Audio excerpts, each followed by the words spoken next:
kese ne mayo beto se me chia me ho ye sei no wuti we wu sa asa mafuna ho no mebo a ndi abusa ba cho ana tumi abo me kakra intimi kasa kra intimi kasa samo me kasa na mafuna ha sei ama me ha nyina ma ade ama me ha nyina ya me ya babo chawat sam me ha nyina ya me ya so anza ube fili ama me enso mafuna na ayekase aduane nko anam te edio Ghana fo jimiama onipa na pese trick mu nti wase wafun kra ye kese Ghana fo jimi yemfa emotions enkasa ola we ya kwasia papa meka se woni minyansa we ya kwasia papa meti ye metimi abedada mu nyina no wonder enipa omubu mu Ghana asofo any politicians omubu mu dan adentia wo mu dadam adeketo abitimi dada Ghana ni adwen mu ya nkwasiafo ankasa emu baako ni ola na ye wo ola nkwasiampafo no doson e wo Ghana ho kesi a metina se yo metimi giant asuo mafono ma nama be yesi ya mebi apia fama no ha mimie ma no na makasasa ne mekasa boboboboyi na ma yesi so antin kasa kasa na hono pai kasa na hono pai ni pam na ma pa de white bi kwa san de piapia so te se ne gemerikutu aye me no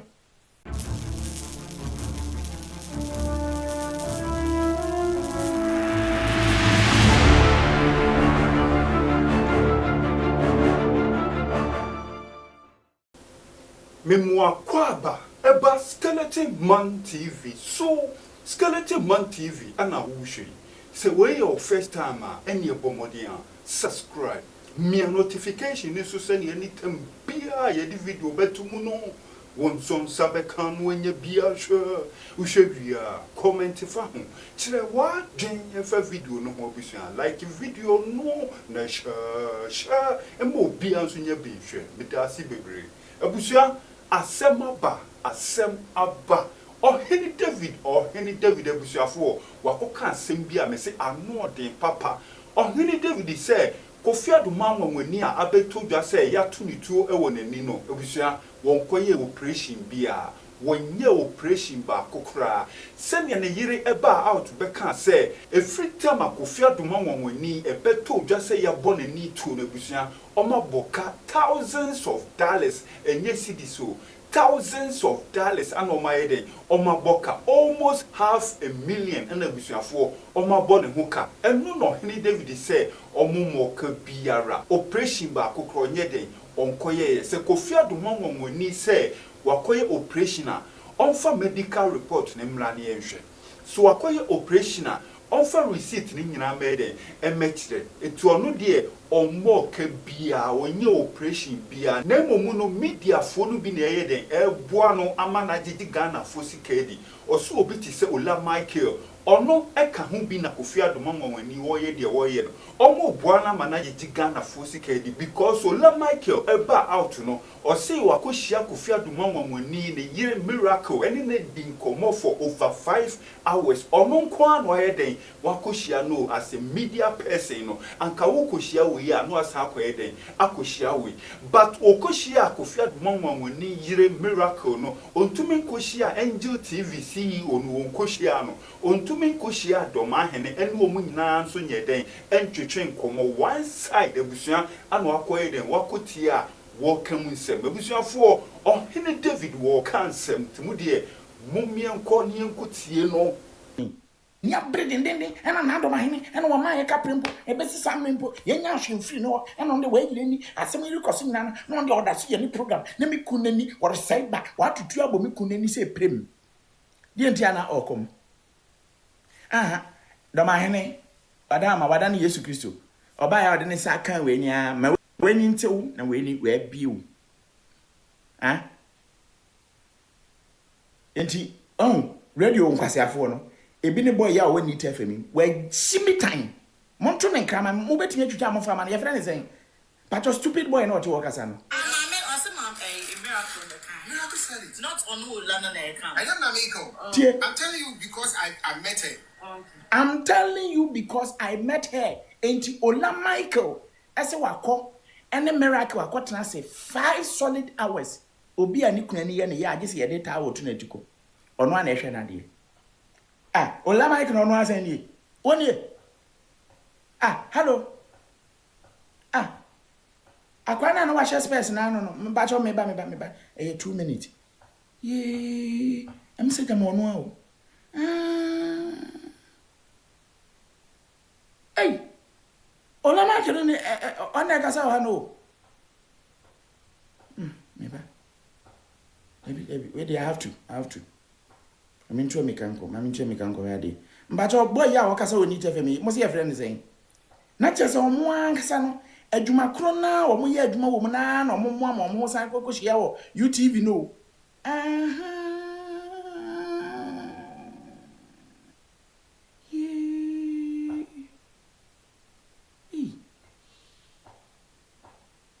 Matiasi.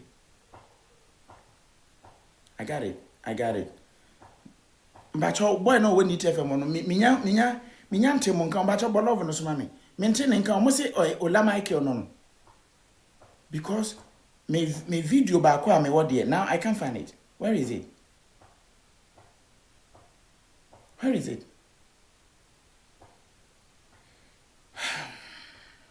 Oh my God. Sir. Wonderful. Ola. Oh, that's so good. Since I can't find it now, oh dear, let me proceed. We will come back there. We will come back. Because I can't find it. And you know, mean to me and keep him waiting. I say, no, he is not Ola. Mommy, I wanted to know.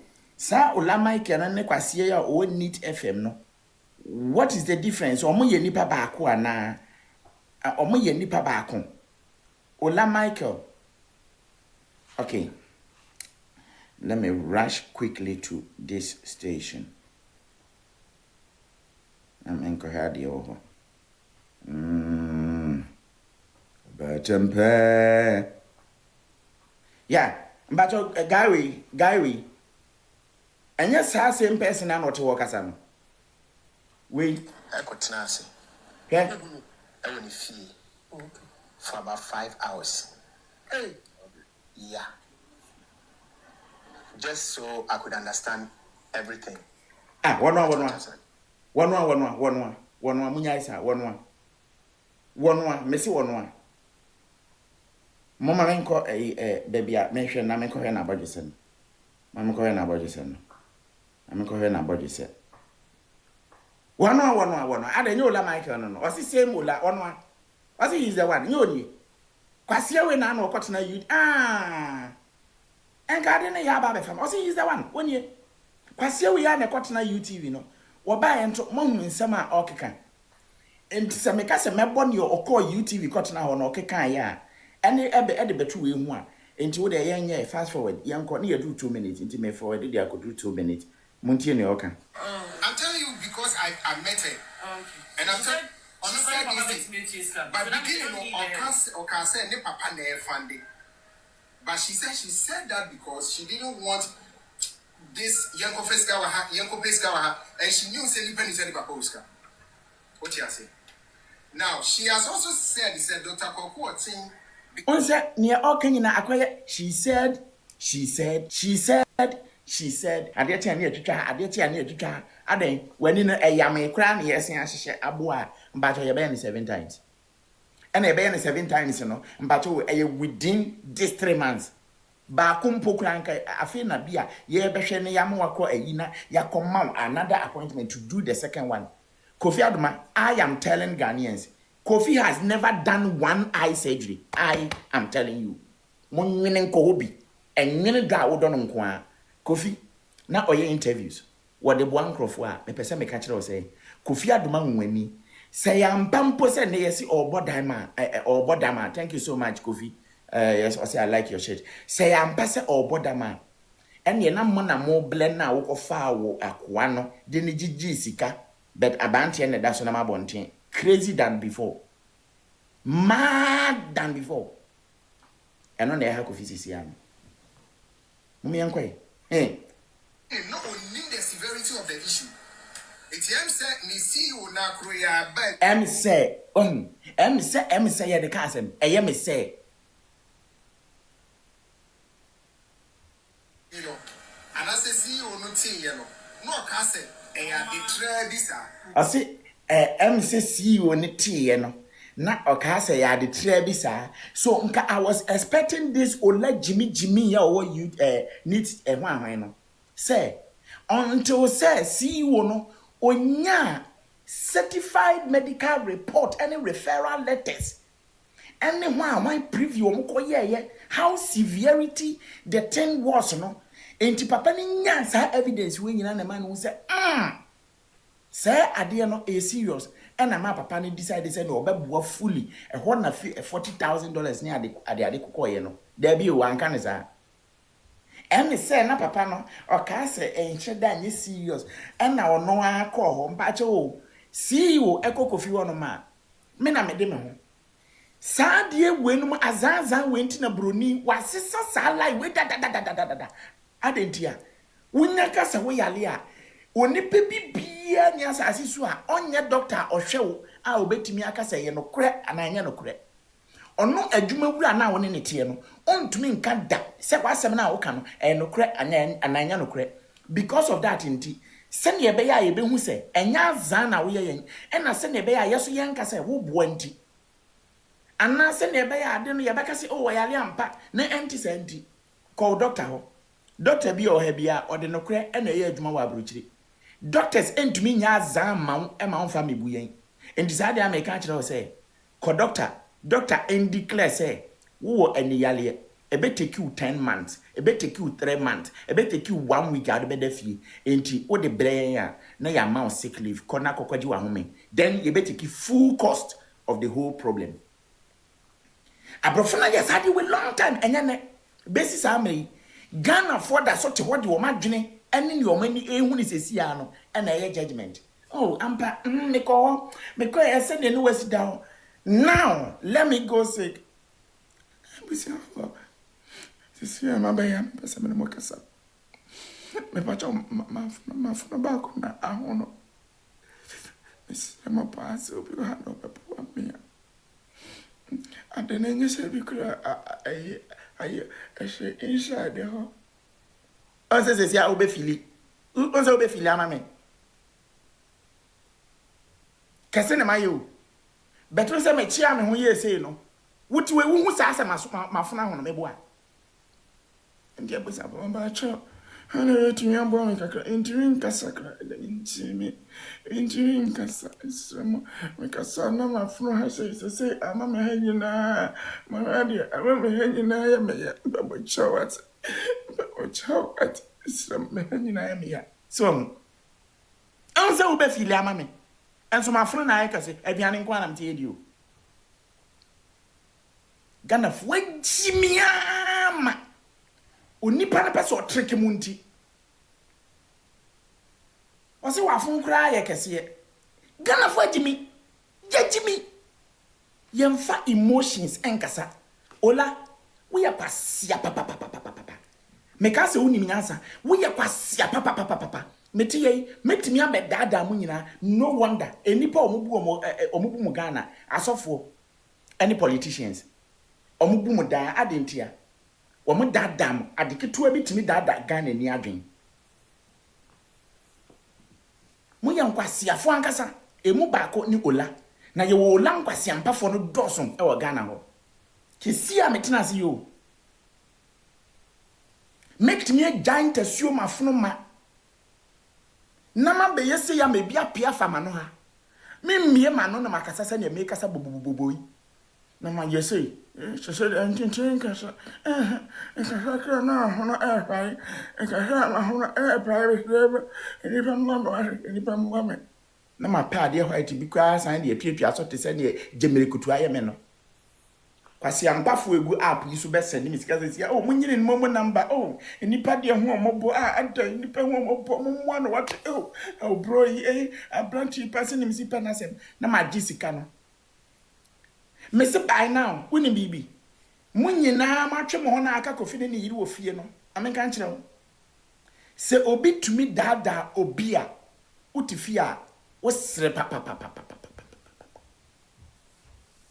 Jemre kutukuku sam medase. Olama ke wo ya kwasia papa. Muntie ne oba beka. Tie. Takokuotin beginning not only the severity of the issue. ATM said ni CEO na kroya ba filo. And I say CEO no tie no. No kase e ya detra bisa. Eti na Dr. Okuotin gas ni yama ni 10,000. Evan support. And you want a mistake with her. Dr. Kwakutin, the CEO and Kofi Munina, they are wrong. Let me tell you something. As I said, a Juman woman, and a toss of him Ghana system, no so to say. We are there. Answer your bedia to me amount sick leave. Ewa brochia. One fat doctor's report to a ma, to me sick leave in Tenafi. Ye be you ready. Into Monte Sadi and I say. Into the entire Dr. Kwakutin, I say. Kofi dina no keke aba be kanso yale na wade atum na wutu anamo onya kwasia o ka se nye buo na me wo ma Dr. Kwakuten enipa dodo a wa employ o mo boa wo mo ene CEO ya ono wo hoi enipa o manage wo mo tua wo ka every month o make sure say obi abeba na dwuma kama na mo they will get paid accordingly enye buo na me wo ma na enka meka se munyina mo ye nkwase ampafo ena CEO no so ese na ade na wo ye no eye out of love ma menchiro 2 minutes 40 seconds mama menfa papa yi na numa sem keto bi mam ne yenko montie CEO no me say we ye den once ye wo ho ne de ye be yusu e de akansem each and every day anopa wo awia wo anmire wo anadwo ye be yusu e de akansem full conversation between woman and 21 minutes. We say 21 minutes there, 22 minutes kura mean to me and mama won't TB. Inti mebo emu 2 minutes per day actual TB. As I read it, when you say when you cost no. Me no kasa see based on me background me orientation enka corporate institution environment bibi say here also unya certified medical report you say stages are be fam ni say total cost I was expect say we tua AEC me no kasa me nim but no onim enti utie na o say enti it was out of love odo aye wo makofi adoma nwanwani oba beka ye no normal procedures a emra enti Ghana system no aka akire utie broni mfa wo se ne maame ne wo wona se e wa adwuma mu ho na ono na yese ohwe na emra da adwuma mu ho ye adwuma obeka nche se mama mintumi nyi 1 penny emma wo mfa nkohwe wo yale abrawo ma me certified medical report mintumi emma wo days ma unko defie abraminya certified medical report enti Ghana system na freedom fighters ye ka ho asem anopa awia anwumre anadwo ene se munnim nyansa nkasa amre sa amra no e unchangeable broni bona dwempo broni ti setani ntafo one thing you can't take away from them omo ye very faithful principled. Can't you say, Musa, she na wa me gate na mama baba na mesi anko. Ne baba na baba be du ho. Bantie na se mo be kan say, masha she mambia pono no mawo ntemento membie. Musa wa mi a mekun masha she membie. Musa wa mi a efi na ko me yiwa di masha she membie. Broni adwen ti se tani adwen pepe. One thing I love about Antafo no. Mashashi. 35 me na ote hono ma okasa no. I was expecting Sakwa we say there be ensema ekoso ene baby abedu no masa. Dr. Kwakutin waye na famu de. CEO no so waye na famu de. Wo ye adwuma wo baabi wo ba wo se wa ba be pira menya doctor ni a metime ho sa mpa ne wo ka ne ye no kwa na nya no kre nipa bonfo adoso nti asa amara we nyina ho eye ye adwuma ne mra assess obi ka so pira monye certified medical report ansa na motu anamon me nsan ka sa de ni bi and you are telling me say minyi sika asumasi mfa maw na fa kokko ye uni ana wo se yetimi afa ho de sa de ni nyina maw besi ne wo ko preview by preview yanye hwe e wa abrochire but wo nye resident e wo nti yesi ye di 30 euros wakwa aba ye ma 1.1 billion na wo call preview no wa baba bedru ye nya hwe wo da so te wo boy kwadu ye be hwan se wa yiye mboni aye se ase ye nye hwe ma meanwhile sika ye di ama odoso ye beti ase ye be go found me e wo Kofi Adoma Nwanwani ni din mu ade ankwasa sem nie ade njimi sem nie Yankway. Only 750,000 Ghana cedis. Dr. Koku said 10,000 cedis pen what you and Monko Ola Michael way, Bacho. Ola Michael, when no master now can on Bacho. Yansamba could any Munini Papa, Muni Honor Mr. Mobile Ghana for. Cassette, a visa. It's not Dr. Koku gas and your money 10,000. Wow, if I support you. And no move on no year, no year, they say. So don't send the money to me. You have his account details. Send to that account. Now, when Dr. Goku Tina followed up to come and see, feeling what the issue was, what's he was need them more. And Timmy Musa say, Dr. Kwakutin, say I'm passing your doctor, stupid Olawe or need FM eking, a no cry. Doc, I'm so sorry. Oh, yes, stupid man. Dr. Kwakutin, am pampa say, one now do any echo Kofi Adoma na uko soon or Kofi Adoma wa any way a bois. What Jimmy pa? Minim she internet is only part that's an issue that to meet a children and 9 bonnet ni silim. Na was solid in a hole, ne 9 back where trap, Nanko for send this camano. Ababe tuja say a yazan. Onipa da sani tumi bo modern de nensa yesi ni akekere nensa mekan ya ya akase na yedom pe ni ya yi mu ni ye ntini mu ya stiff ena ye ntumi nkwankwa yensa wo obi betumi aye nensa sei wan wo mom yi movie no the same thing yetumi bo Kwadwo Cancer le win ani ama ni de ani chewu enante Kwadwo Cancer the next day obe free or the saying hwan camp one o mo ye movie no obe free honum movie hwan site wono mbacho ne nanim yenu nyina ye adwuma yetiman nipa na hanom pai kosi ne ha wohu sesi a wobeka se ampampa se wapira na plaster ni ade fam so na wo Kwakuten yesi wodi Jimmy Kofi Adoma Nwanwani fie se mi ame ba behwe wo ye doctor enti se ye odo a wode mana ka chense Kwaku adwuma no enye namfosem ni nuasem yenye na afekugro enti until so be ma me certified medical report right from Doma to Brekum to Osu any doctor say about who fi referral letter yedo wo ko United States United Arab Emirates UAE Dubai any ne ode beto aso akọ wherever akọ White House ye hia ama 1 penny ya famo ene nchese me no Kwaku Kofi we ya medoba adwuma ninti may take full responsibility but provide me this first. Kofi Adoma Nwanwani when to me am modern and farmer and I also turn a trap many Kofi am say yen yenti at what atintem